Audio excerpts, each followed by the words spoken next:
My flight was delayed for over an hour due to what the airline called a minor technical issue. I don't like flying at all, so this didn't do much for my confidence. Honestly, the news that the plane I was going to spend more hours on than I would have liked, flying mostly over water, broke down before we even boarded, turned the trip into a nightmare for me. At least it was a pleasant surprise to me that we, after a tremendously bumpy flight, landed safely. With a sigh of relief, I walked out of the terminal building into the heat of a Florida afternoon, and eventually climbed into the large air-conditioned limousine waiting for me. Although the thought of having to make the return trip in a day or two was still rolling around somewhere in the back of my head, I had more important things to do at the moment. As I got out of the car at the hotel, I was once again very nervous. I was in an unfamiliar city, in a country I had only seen in movies and on television. Unfortunately, mostly crime shows. Those are not the kind of shows that give you confidence in your safety when visiting those places, especially if, like me, you don't travel much. Anyway, as I got out of the car, I was somewhat relieved to find that I was immediately recognized and called out by Paul and Della, the people who had organized the evening.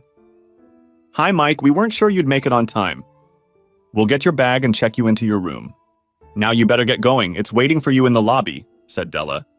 Paul nodded at me in greeting and headed to the back of the car to retrieve my suitcase from the driver. "Thanks, folks. Sorry to keep you in suspense, but my damn flight got delayed," I said, and, trying to look as confident as possible, headed through the revolving door into the cool interior of the air-conditioned building. I must admit that I hadn't expected the place to be so grandiose. The hotel lobby was gigantic, and there seemed to be several hundred people wandering around, though there were no more than 30 or 40. How the hell did they expect me to find a woman I've never seen in my life in this God knows where? I asked myself, as an extremely attractive woman suddenly appeared in front of me, dressed in a small red, clearly designer, cocktail dress, and holding a matching clutch in her left hand. "Mike?" she asked with a charming smile. Yes, Holly?" I muttered back, somewhat taken aback by her unexpected beauty. Under the circumstances under which we'd met, Holly was nothing like I'd expected. Holly smiled again, and then, taking me by surprise, wrapped her arms around me and kissed my cheek. After getting over the initial shock, I mustered up the courage to reciprocate. "When in Rome and all that, as my father used to say." "Sorry, it's probably an English trait. We don't usually embrace women we've never met before, at least not often." By then, though, Holly and I had been emailing for months and had spoken to each other on the phone more than once, setting up this little meeting. I really didn't know what to expect. "Did you have a good flight?" she asked. No flying suits me anymore, Holly," I replied, then explained. "A few years ago, I made a very hard landing, not that it was an emergency. The airplane was a mess, but I guess the local scrap metal dealers were pleased. In any case, it somewhat undermined my confidence that transportation is heavier than air. If only I had known that I would be greeted by such a beautiful lady upon my arrival here. Plus, I'd be lucky enough to spend a whole evening with her, then maybe the flight wouldn't have been so bad." "Thank you. You know, they say the English are not romantic. You have made a very fine point. I am very flattered that such a handsome gentleman paid me such a compliment." "That's not flattery, Holly. In fact, I find you so beautiful that I have to wonder how we ever got into this situation in the first place. I'm not sure if it was embarrassment or nervousness that made me babble on and on. Come to think of it, I usually never talked to a woman or flirted with her the way I did with Holly over the next few hours. Thinking back on what I'd said, I had to admit that most of the time I was talking complete nonsense. My mom always said that beauty is in the eye of the beholder, Mike. Maybe some people's eyes don't see what other people see," replied Holly. "My father used to say that familiarity breeds contempt. Perhaps that's where we're headed. Change of country, change of, bed partners. And another saying I also remember is that change is as good as a vacation." "You're depressing me, Mike." "I'm sorry, but the last few months have been very depressing for me, except for our correspondence with you." Holly smiled. "I would have thought you'd be pretty upset about that." "Oh, make no mistake, that's the way it was, Holly. But then I started to enjoy our little letters and conversations, and I began to look forward to them so much. I'll be honest, for weeks now I've been looking forward to coming here and meeting you in person. And I'll add that if I had seen your picture, I would have flown to Canada weeks ago already. That might spoil the surprise for us. What if you were recognized? Holly, I looked her over from head to toe. If I'd known how beautiful you were, well, the hell with the surprise. I still can't figure out why you picked me. I thought it would be ironic, I suppose. Anyway, who better than Mike Crosby, 34, married to Emma? Holly pulled a long face. It's been 10 years, they don't have kids. Rumor has it that it's Emma's choice. Mike is a maintenance manager at a hospital near their home. A job he hates, by the way. Mike has a handicap of 3 when he plays golf with friends every Saturday morning. And he's a killer spin bowler, whatever that means, at the local amateur cricket club he trains with on Tuesday evenings and plays for on Sundays during the summer. Gosh, aren't you thorough? Exclaimed I. No, not me, Mike, but the people I hire. I have some pictures of you in white suits. Holly had a questioning expression on her face for a second, probably doubting if she'd gotten the name right. You look very elegant in them. Those pictures are probably the reason I chose you as my secret lover this evening. She smiled at me and winked slightly. I think you're flattering me, Holly, I replied, smiling. But I also remember thinking, I hope she didn't mistake my cricket box for something it isn't. Fortunately, we were interrupted at this point as Paul and Della, the couple who had met me outside the hotel, approached us. The boy took your bag to Mike's room. Now are you two ready for the big show? Asked Paul. Same as always. How about you, Holly? I asked, tossing the ball in her direction. Yeah, I think I'm ready, she replied. Looking somewhat reserved, I thought, considering we were going through this whole farce at her insistence. Look, Holly, you don't have to do this, you know that? Once we get there, you'll realize there's no turning back. I can even go there myself if you want. Don't be silly, Mike. That would defeat the point, wouldn't it? Do you really think I came all the way from Montreal to miss out on all the fun? Come on, let's do it! Mike, do you have anything for Paul? Asked Della. Oh gosh, sorry, yes, Paul. I pulled a thick envelope out of my pocket and held it out to Paul. He added it to several other envelopes of the same kind that he'd gotten from somewhere, then sorted them into an order that seemed to suit him and put them in the inside pocket of his jacket. As he did so, I noticed that he was carrying what I understood to be a firearm in a shoulder holster. I remember thinking to myself, Gun Jesus, these guys are gambling! Okay, shall we go? Said Holly, taking my hand. But then she looked at Paul and asked, Intimate enough? I guess I should have felt awkward, but somehow I didn't. Come on, guys. Married or not, you all know what it's like when a good-looking woman comes a little closer than she should. We all have instincts that can, if allowed, take over in such circumstances. My basic natural instincts were definitely taking over. Although I was still very nervous, I couldn't think of any reason to try to control them. No, it seems a little more familiar to me, doesn't it, Della? Replied Paul. Yeah, come on, guys. You're two people in love having a secret rendezvous away from your spouses, so make it look believable, replied Della, sounding like a movie director. Without further ado, Holly wrapped her left arm around my waist and her right arm around mine. Then she pressed herself very close to me. Normally, I would have thought that was awkward. Yeah, that's the ticket. Let's do it and don't forget all those sticky eyes. Della chuckled. That won't be hard, replied I, looking at Holly beside me. Hey, watch out, Holly! Looks like our Mike might be on the prowl, commented Della. Holly didn't answer, or rather couldn't answer, for when I looked down at her, she caught me off guard again and sank a kiss on my lips. Sorry, Mike, she said, sensing my embarrassment. I should have asked, but I need to make sure my lipstick is convincingly smudged. Holly, when you want to smudge your lipstick, don't bother asking. Maybe I should get a full-time job as your lipstick smudger, I said, and kissed her. Yeah, it's not every day you get a chance to kiss a woman as beautiful as Holly. Don't get married, I'm only human! Sorry to interrupt the conversation, but are we doing this or not? Because if you want, we can get right to the bedroom scene, said Della, laughing. Maybe later, whispered Holly with a giggle, and tugging lightly on my waist, dragged me towards the hotel lounge. For all her bravado, I sensed that Holly was nervous almost as much as I was, so I took the comment as nervous chatter. Entering the waiting room was a bit of a surprise. It was pretty crowded, but I noticed that a few guys were showing more than just mild interest in the stunning woman in the little red cocktail dress pressed against my side. Not that I could blame them. It was costing me a huge amount of effort to keep from staring at the incredible cleavage Holly was showing off in that dress. I think I looked like the cat that ate the canary. It had been a long time since I had felt so proud of the woman I was accompanying. Paul and Della took the lead, and we followed them to a table against the wall, which magically became vacant as we approached. The two couples sitting at it moved to the tables on either side of it. I noticed Della and Paul nodding their heads, as if to acknowledge everyone present. Paul insisted that he and Della sit with their backs to the wall and watch for anyone approaching us with malicious intent. Judging by his size, I figured Paul could handle just about anyone. But from the way his head nodded, I realized he'd made sure he had plenty of cover after all. The waiter came over and we ordered drinks. Sitting with my back to most of the room was uncomfortable because I could only look at the stage where a small band was playing. I actually wanted to scrutinize everyone present, but that might have given away the game. We were brought drinks and the four of us made small talk, mostly about my delayed flight, during at least 2 sets of the band. "That's no good. I think we'll have to up the ante," said Paul finally. "Didn't they see us?" asked Holly.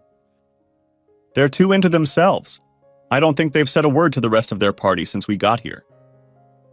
"Come on, you two, do a Fred and Ginger impersonation," suggested Della. "And watch your step." I held out my hand and Holly grasped it as we both stood. "I should warn you that I'm not Gene Kelly, Holly," I warned her. "I'm sure you'll do fine, love," Holly replied with a smirk. "A lover?" I asked. "So that's what you're supposed to be this evening, isn't it?" "Oh yeah, it's a damn shame we have to play these silly games, isn't it?" "Who's playing?" With a wink, Holly wrapped her arms around my neck from behind and pulled me to her. If only, thought I to myself. God, if the guys in the office could see me now. It was nearing the end of the band's 3rd set since our arrival, and they were playing a slower number. "Oh my God, did I really do that?" asked Holly, squeezing into me. "Sorry, but desirable women usually do that to me," I replied, blushing slightly. I can't say we actually danced in the literal sense. We just swayed in one place, spinning in slow circles. I have to say it was one of the most enjoyable dances I've had in years. Suddenly, another couple bumped into us slightly. "You've been spotted!" the guy whispered when they did. Looking at him, I saw that it was one of the couples who had cleared a table for us when we entered. Looking the other way, it appeared that another couple from the table was dancing on the other side of us. "Careful, you might look in the wrong place. Focus on dancing with your partner. We'll deal with whatever happens," the first guy warned me. I went back to looking at Holly, who smiled charmingly back at me. "Holly, you're one hell of an actress," I thought to myself. "You know, I hope the balloon doesn't go up too fast. I like that," I told her. "I can feel it, lover," she said with a cheeky grin and pressed her crotch even harder against mine. "I wonder if you have sadistic tendencies, Holly?" I commented, smiling. "I like to tease my men, Mike. This evening was the best I could think of." I don't know what expression appeared on my face, but it made Holly laugh out loud. I wished I really was the man she was teasing, but I knew the good Lord could never look at me that favorably. "Don't look so dejected, Mike. After all, there's no rush to get back to the UK, is there? We can always take a few days to enjoy the Florida sunshine. Now that we've been spotted, let's make it look really good." In the next instant, Holly's head was on my shoulder, and she began to nibble on my neck and earlobe. "Hey, take it easy, girl, or I'll have an accident," I warned her. Holly giggled in response, and what's more, she didn't stop her caresses. What's more, she doubled them. To my relief, the band's performance ended before I lost control of myself, and the guy who had been talking to us on the dance floor suggested we go back to our table. I assumed the rest of Paul's band was around. Holly headed toward the table, holding my hand and pulling me along with her. When we got closer, Paul motioned for us to sit down, but his eyes were fixed on something happening across the room. "That's right, he's on his way. When he gets here, you can stand there and argue with him, but don't raise your hand at him, Mike. We'll deal with any rough stuff. That's what we're paid to do," said Paul, leaning forward in his chair. "Is she coming?" I asked.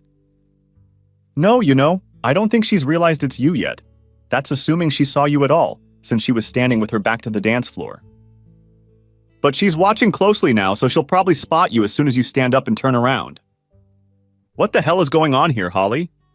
What are you doing here, and what the hell do you think you're playing at with that freak? Who is he anyway? Came an angry voice from somewhere over my left shoulder. I stood up and turned to face the guy, fully aware that Paul had gotten up at the same time. But the moment I turned around, out of the corner of my eye, I noticed something else. Later, I realized that all the guys at the next table suddenly had gold shield-shaped badges on the breast pockets of their jackets. Only later did I learn that they were the badges of the local police, but I didn't realize their significance at the time. Holly danced with that asshole, just as no doubt you danced with my wife. Yeah, that was the best I could come up with at that moment. I didn't yet know what I wanted to say when the confrontation started. Holly, who was also standing, had obviously rehearsed her little speech well, and will probably have sex with him later while you have sex with your wife in room 642. By the way, 643 is right across the hall, but we'll try not to make as much noise as you two did last night. Holly smiled and put her arm around my waist. I really could have done without Holly at that point, because I figured that her husband, and he was much larger than I had anticipated, might well have pounced on me, and Holly holding on to me kind of limited my room to maneuver. But I shouldn't have bothered with him. Avril's appearance on the scene, I suppose after she spotted me as soon as I stood up, was far more, exciting. Honestly, Avril came out of nowhere and ran headfirst into me. And Holly's husband fell off his feet as she threw him out of the way. In a way, it was convenient, because it took some of the momentum away from Avril. Old Holly ended up lying on some poor woman's lap before collapsing to the floor. Of course I didn't see it.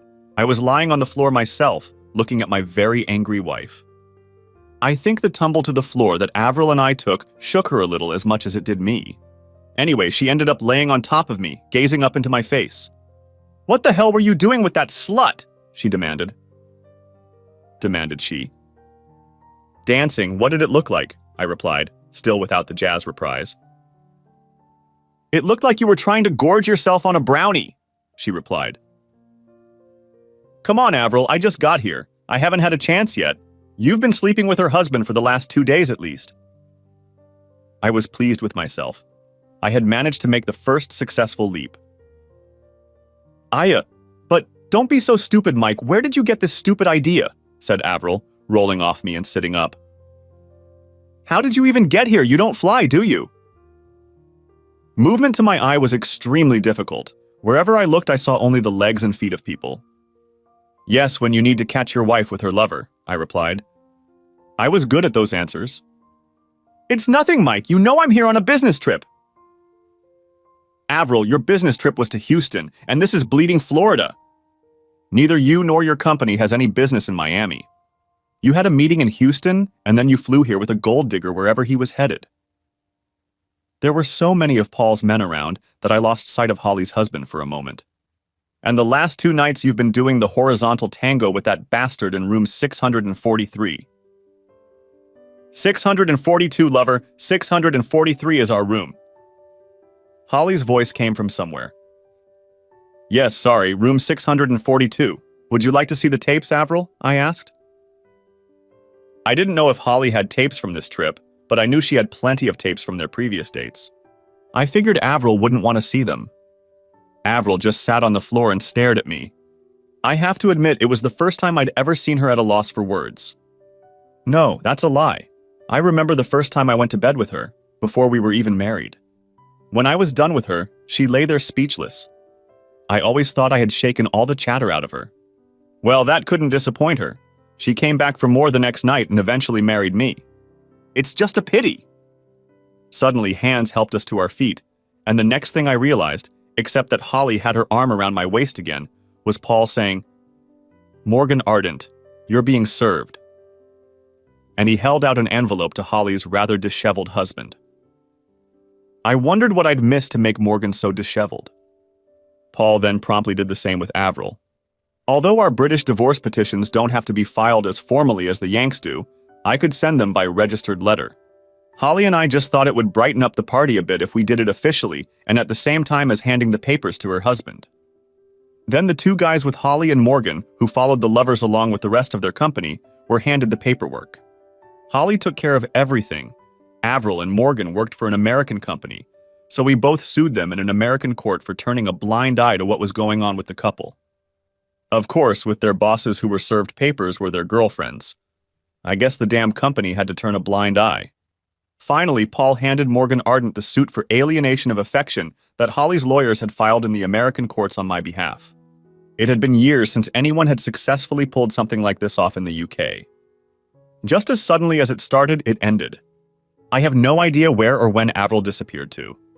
Holly said she was taken away crying by one of her boss's guys, but I never saw her leave. I did see Holly's husband being taken away by two guys. Not before he gave me a look that I figured would turn me to stone. "So what's going to happen now?" I asked Holly. "We're dancing," she replied with a smirk and dragged me towards the dance floor again. The rest of the evening turned into a bit of a party.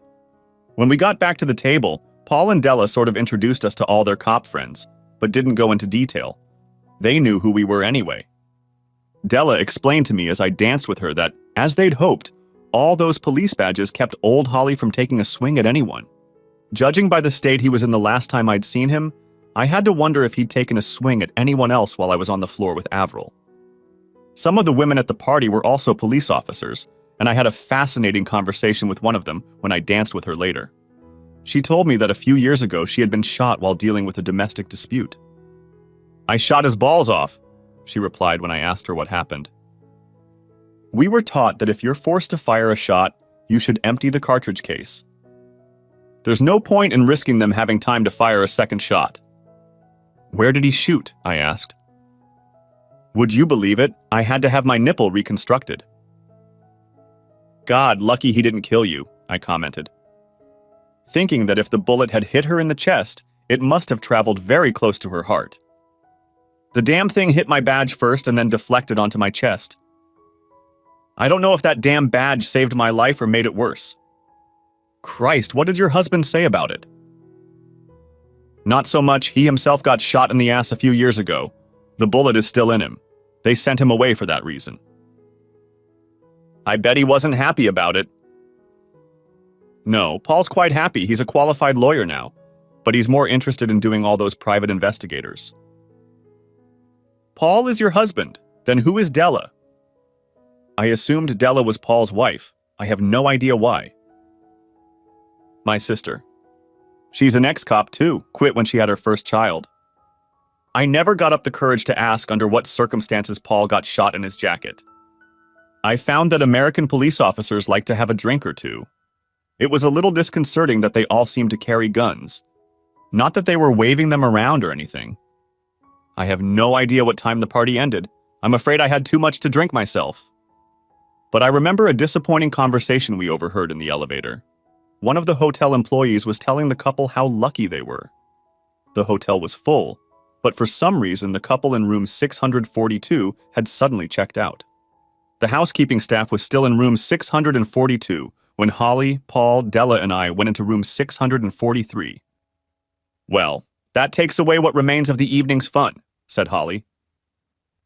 I couldn't wait to see their faces when we leave this room together in the morning. Maybe that's not such a bad thing. It might give their lawyers leverage in court, commented Paul. Paul, I have enough information about what those two have been up to in the last 6 months to get 2 divorces. Besides, I have the prenup my father insisted on. He never had a high opinion of Morgan. Yeah, but what about Mike because they don't have prenuptial agreements in the UK? I'm on the losing end either way, Paul. My lawyer thinks everything will be split 50-50. The only clearing in the sky is that Avril makes more money than I do. I told them. I think heads will fly in this company, and Morgan and Avril will be at the top of the list. My uncle is a big stockholder, and he's already on the case, Holly informed us. I barely managed to keep him from rushing in, or we would have missed out on the fun tonight. Not much actually happened. There weren't many fireworks. Quite a lot of expense on your part, Holly, for something that could have been done at home, I said, voicing my thoughts. Now, Mike, the look on Morgan's face when you said he slept with your wife was classic. He had no idea who you were. Did I say that? No, not in those terms. You're too much of a gentleman. But I did. The look on Morgan's face when he realized that it wasn't he who had caught me. But I, or rather we, had caught them, was something. And then Avril flew into the house like a linebacker during a home run. "The funniest thing I've seen in a long time," said Holly, and laughed out loud. "Holly, I don't know much about American sports, but I thought linebackers played American soccer and home runs scored in baseball," I remarked. "Ah, we have something else in common. I've never been a sports fan either," replied Holly. "I think we've all noticed, Holly," commented Della. We chatted for God knows how long about nothing in particular, but eventually headed to bed. I should say that room 643 was a suite. I had one bedroom and Holly had the other. When we went to bed, Paul and Della were sitting in the living room. When we got up in the morning, Mona, Paul's wife, had replaced Della, who I assume had gone home to her children. Apparently, Paul was an officer of the court. I have no idea what that means. But I realized that in American courts, his word would be taken almost as gospel. I mean, he could swear that Holly and I didn't spend the night in the same bed. The original plan was for us to meet Morgan and Avril in the morning when they came out of their hotel room. But they ran away, and that plan was canceled. "So, Mike, what are your plans?" asked Holly at breakfast. "I'm not sure. I guess I'll go home to lick my wounds," I replied. "Well, lovers spread out. Why don't you and I fly to Vegas for a few days before you head home?" "Great idea, Holly, but I don't want to fly back to the UK as it is. Sorry, but adding another flight to Las Vegas is not my idea of a good time." Holly sat pensive for a few moments. "Flying makes you so upset, doesn't it?" "Okay, alternative idea. A close friend of mine has a house in the Bahamas. Why don't we go there for a few days? Don't worry, we can go by boat and you won't even have to risk me driving." I had to think about this question, but not for long. After traveling across the Atlantic, it would be foolish to fly straight back to the UK, considering that I still had almost 2 weeks of summer vacation left. I had to get home as soon as possible, because when Avril got home, she'd probably be in for a real old spat. The house was already on the market, and I was transferring cash everywhere to keep her from emptying all the joint accounts. Don't forget that my attorney oversaw all the changes I made. I would still get screwed. His job was to keep me from going broke. Yeah, why not? A nice ferry cruise should be fun. But can you just show up uninvited at a friend's house like that? Of course, I have a standing invitation. I don't attend as often as I should. But how about you take me with you? Oh, they'll probably like you better than Morgan. They never thought much of him. Holly replied with a smirk. Did I say ferry? The cab dropped us off at what I assumed was a fancy cabin cruiser or even a private yacht. It turned out to be some kind of charter fishing boat, and it had impressive speed. During the trip to the Bahamas, Holly spent most of her time sunbathing on the foredeck in a tiny bikini.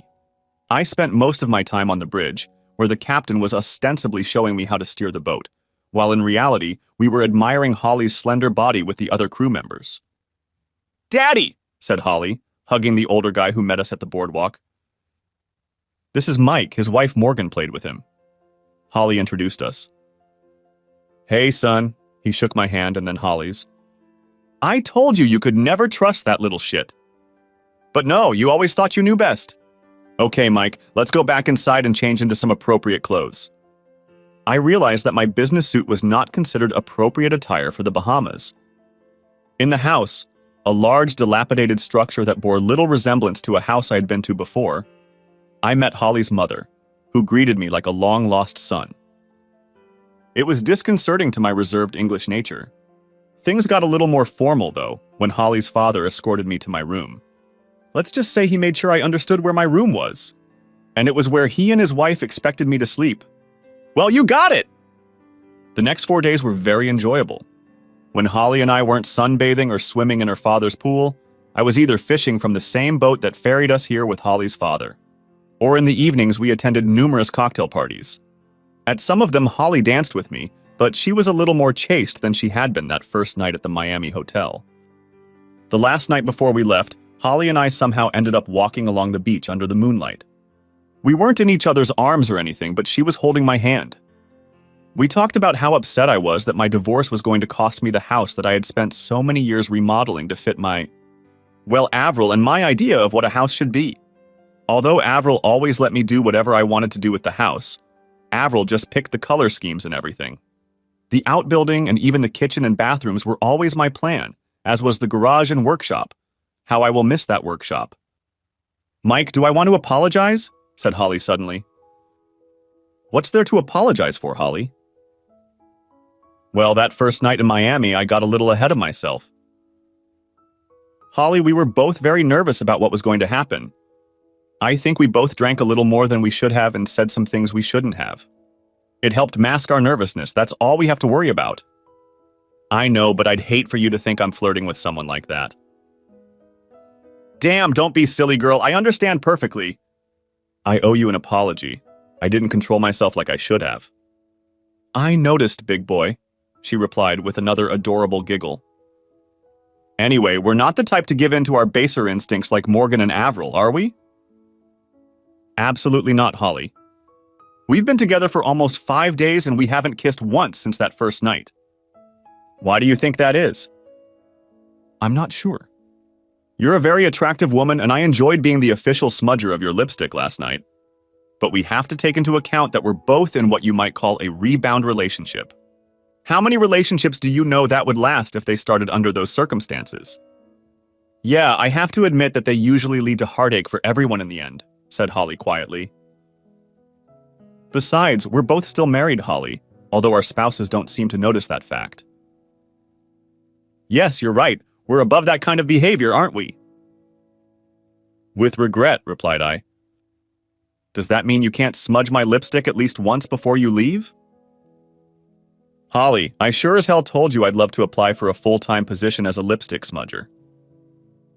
I spent the next half hour or so watching to see how smudged I could make Holly's lipstick look. Only I think Holly was trying to find out if my tonsils were still intact by using her tongue as a probe. By the time we got back to her parents' house, we were acting like cronies. The next day, the same boat took us back to the mainland, and at what seemed like an even faster speed than the transportation. Holly then came with me to the airport and accompanied me on my flight back to the UK. Yeah, I smeared Holly's lipstick again before boarding the flight. Avril was waiting for me when I eventually made it back to the house. Surprisingly, there weren't many fireworks. Hey, sorry, Mike, I messed up, didn't I? Said Avril, looking very subdued when I found her in the kitchen. I just can't understand why, Avril. I thought we were doing well here. Yeah, Mike, I just got carried away with my work. I'm sorry, it all went to my head. I really didn't intend to cheat on you or anything.